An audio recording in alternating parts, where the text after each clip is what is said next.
با این سوپ به صورت انفجاری سیستم ایمنی بدنت رو بالا ببر. همچنین این سوپ مناسب افرادی هست که دوران نقاهت پس از عمل جراحی رو میگذرونند، به خصوص به بانوانی که به تازگی زایمان یا عمل سزارین داشتند پیشنهاد میشه.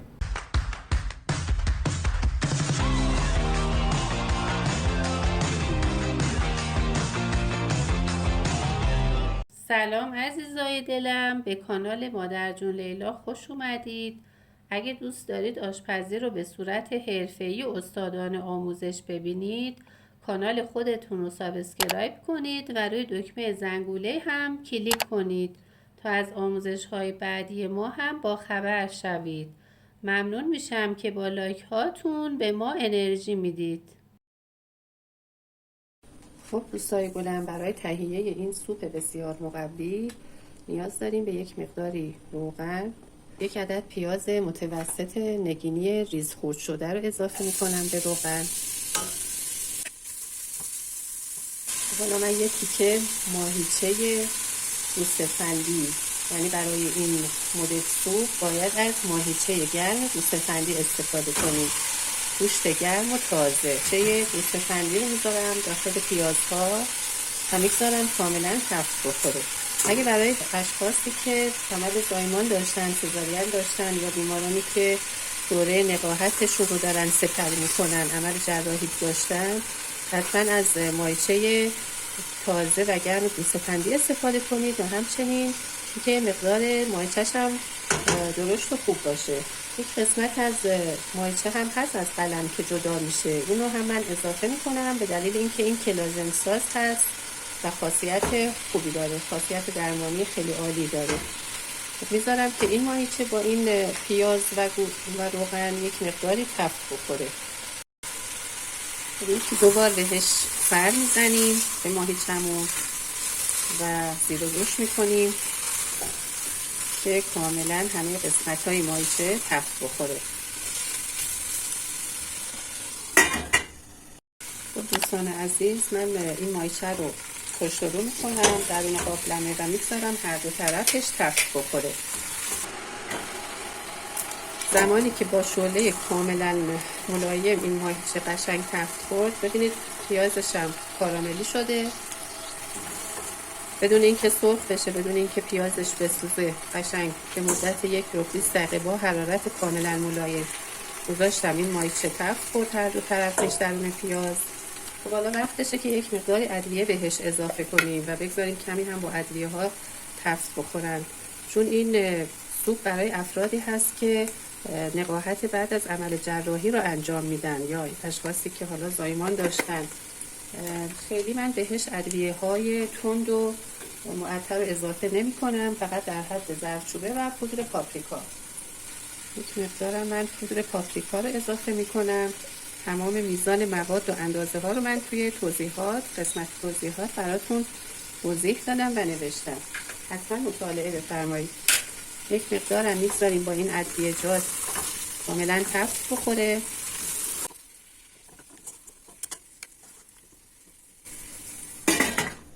خب این ماهیچه هم درون ادویه کاملا تفت خورد و ببینید پیازش هم بافت بسیار عالی پیدا کرده. خب دوستان، حالا وقتش هست که آب جوش کتری رو اضافه کنیم به موادمون و بگذاریم به مدت 2 تا 3 ساعت کاملا با شعله ملایم بپزه و کاملا این ماهیچه مغز پخت بشه. میزان اندازه آب هم باید بیاد از روی ماهیچه رد شه آب و به مدت 2 تا 3 ساعت زمان پخت اینقدر آب داشته باشه که قوطه ور باشه ماهیچه درون آب و کاملا پخته بشه. هدف ما هم از این گوشت سوپ هست، ایرادی نداره که آب بیشتری داشته باشه، به دلیل اینکه ما مواد سوپ رو هم که اضافه میکنیم باید آب گوشت زیادتری داشته باشیم. ببینید الان میزان آب گوشت این ماهیچه به این صورته و کاملا ماهیچه شناور هست. میگذاریم حالا به مدت 2 تا 3 ساعت زمان پخت ماهیچه هر چقدر زمان ببره کاملا بپزه با حرارت ملایم و کاملا مغز پخت بشه. خب دوستان عزیز، بعد از گذشت 3 ساعت این ماهیچه رو من تست میکنم و اگر پخته باشه از قابلمه خارجش میکنم. این کاملا دیگه پخته. ماهیچه رو کاملا با نوک چنگال له میکنیم و از استخون جداش میکنیم به این صورت.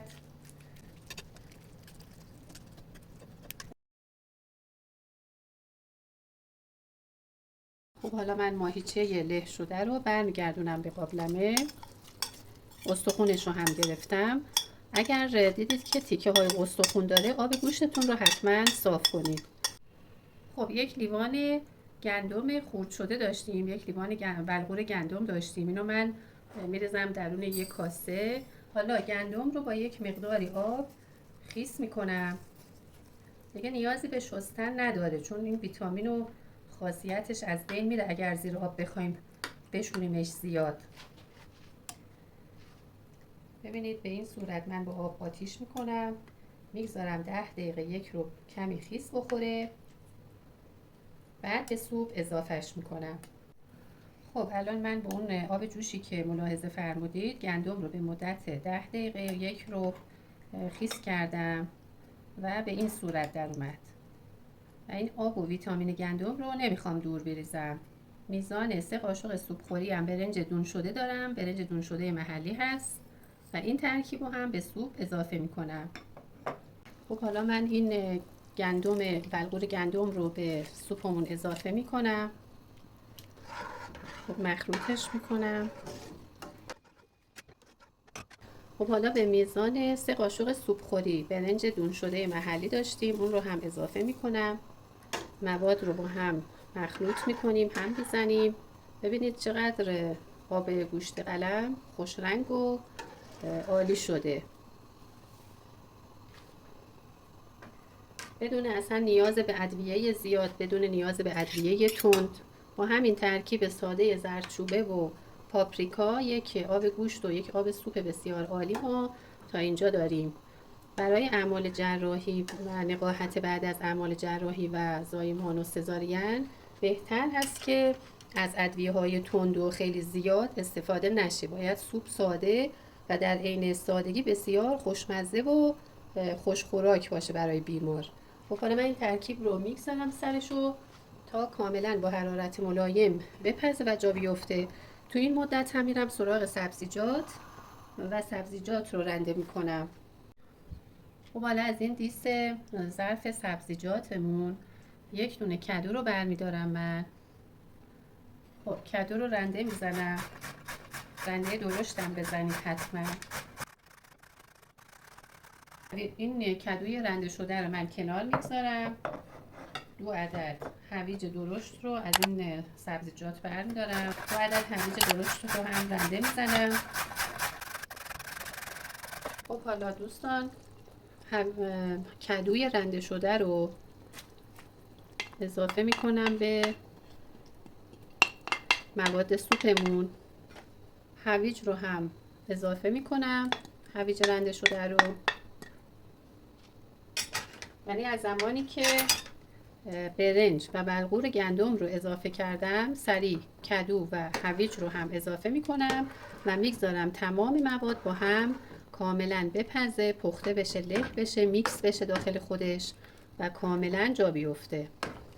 آب سوپ رو هم در نظر بگیرید، نباید آبش کم باشه چون بلغور گندم و برنج به آب بیشتری نیاز دارن برای اینکه حجیم بشن. خب یک هویج متوسط رو من نگینی کاملا ریز خورد کردم. نصف از این کدو رو هم نگینی خورد میکنم چون کدو خیلی بزرگه. من نصفش رو کاملا نگینی خورد میکنم.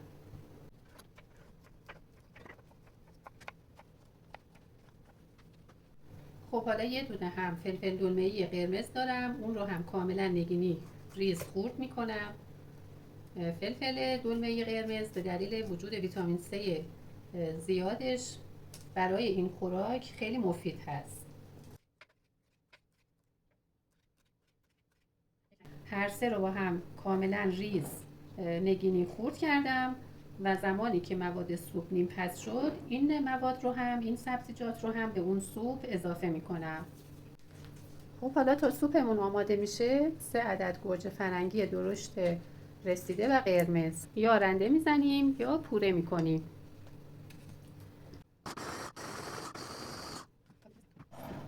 خب حالا میزان 3 عدد گوجه پوره شده شما میتونید رنده هم بزنید. میریزیم داخل یک قابلمه کوچیک و میزان یک قاشق پر رو به گوجه فرنگی و کمی روغن. برای اینکه ترکیب سالمتری برای نقاهت بعد از عمل جراحی داشته باشید میتونید از روغن زیتون یا روغن حیوانی هم استفاده کنید. من از روغن کنجد استفاده کردم. خب حالا این ترکیب رو یک مقداری مخلوط میکنیم کاملا. میذاریم روی شعله گاز و میگذاریم با حرارت ملایم کاملا تفت بخوره، مواد به خورد هم برن و بوی خامی گوجه و رب گرفته بشه. دلیل استفاده از گوجه فرنگی در سوپ ها و غذاها این هست که یک چاشنی بسیار عالی هست و مصرف ربمون رو به حداقل میرسونیم و همین که سرشار از ویتامین C هست. خب دوستان عزیز، حدود 40 دقیقه هست که این سوپ روی شعله گاز در حال جا افتادن هست. همینطور که میبینید سوپ داره جا میفته، موادمون هم داره نیم پس میشه. حالا من در این مرحله مابقی سبزیجاتی رو که خدمتتون گفتم و کاملا نگینی ریز خورد شده بود رو به سوپ هر سه تاشو اضافه میکنم و این ترکیب هم به این دلیل هست، همینطور که در آموزش سوپ قبلی خدمتتون گفتم، اون مواد قبلی که ما رنده زدیم کاملا میکس میشه با سوپ و کاملا آب میشه داخل سوپ پیدا نیست. این مواد برای زیبایی و ظاهر بهتر سوپ هست. سوپ سبزیجات هم هر چقدر سبزیجاتش بیشتر باشه خاصیت سوپ بیشتر هست. خب حالا کاملا مواد رو ترکیب میکنیم و میگذاریم نیم ساعت تا 40 دقیقه دیگه کاملا بپزه مواد و کاملا سوپ دیگه جا بیفته. خب 10 دقیقه بعد از اینکه سبزیجات رو اضافه کردیم 3 قاشق سوپ خوری جو 2 سرپرک رو اضافه میکنیم. الان ما 3 تا غلات به این سوپ اضافه کردیم. بلغور گندم، برنج دون شده محلی و جوی 2 سرپرک. خب رو به گرجه و گرجه پوره شدهمون رو هم به این صورت آبدار برمیداریم، نمیگذاریم خیلی خشک بشه. ببینید باید رقیق و خوش رنگ و آبدار باشه. حالا سوسی رو که آماده کردیم رو به سوپ اضافه میکنیم و اجازه میدیم همه طعم‌ها و رنگ‌ها با هم ترکیب بشن و سوپ جا بیفته.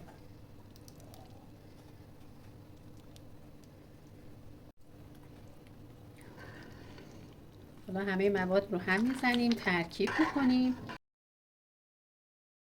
من الان به میزان 150 گرم سبزی جعفری و گشنیز پاک شده شسته شده آماده رو دارم. خوردش میکنم و در مرحله آخر به سوپ اضافه میکنم. همیشه در سوپ ها ما جعفری میریزیم داخل سوپ. من به این دلیل گشنیز رو هم اضافه میکنم چون گشنیز یک عطر و طعم بهتری به سوپ میده و اشتها برانگیز هست. قاعدتا دوستانی که بیمار هستن یا بعد از عمل جراحی بی اشتها میشن گشنیز میتونه اشتهاشون رو باز کنه. در این مرحله همطور که ملاحظه میکنید سوپ کاملا پخته و همه مواد کاملا پخته و میکس شده و این حالت حلیمی پیدا کرده. این سوپ غلظتش رو ببینید، بسیار عالی و جا افتاده. در مرحله آخر همیشه سبزی رو اضافه میکنم که ویتامین سبزی بر اثر جوش زیاد از بین نره. من از میزان 100 گرم 150 گرم جعفری و گشنیز به میزان 5 تا 6 قاشق سبزی خرد شده رو اضافه میکنم. شما از هر میزانی که دوست دارید میتونید استفاده کنید. من میخوام رنگ سوپ خوش رنگ بمونه و خیلی سبز نشه.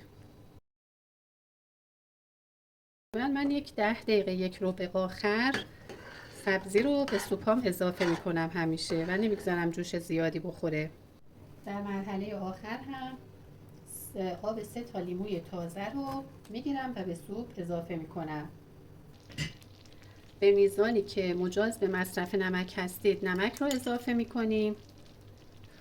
2 تا 3 عدد لیموی تازه رو آب گرفتم اضافه میکنم برای چاشنی.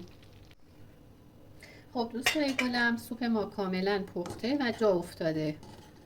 ببینید چقدر از نظر شکل و ظاهری بسیار زیبا و دلبر شده، بسیار خوشمزه و از نظر خاصیت هم بسیار مقوی و عالی هست برای دوستانی که بدن ضعیفی دارن و میخوان خودشون رو تقویت کنن.